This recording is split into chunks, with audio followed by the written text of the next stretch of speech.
Tere tulemast meie kooli. Kooli, kus sul on võimalus teostada oma unistusi.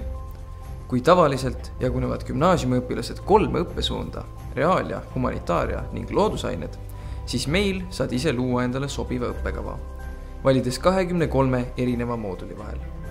Kas sind huvitab meedia, psühholoogia, meditsiin, riigikaitse, juriidika või miski muu?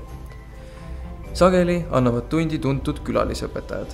Õppetöö toimub mõnikord Käärikul, Balti Filmi- ja Meediakoolis, ETV stuudios, kohtumajas ja mujalgi.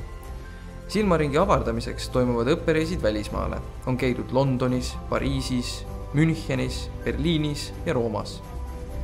Ka vahetunnid on meil sisustatud, mängitakse palli ja lauamänge ning külastatakse raamatukogu. Õpetajad on oma ala professionaalid. Aidates õpilastel saavutada eesmärgid ning erinevalt teistest koolidest on meil suurepärane parkla, mis mahutab terve koolipere. Tule ja veendu meie sõnades ise 20. veebruaril kell 2 Kaunase puiestee 70 Tartu Kristjan Jaak Petersoni gümnaasiumis.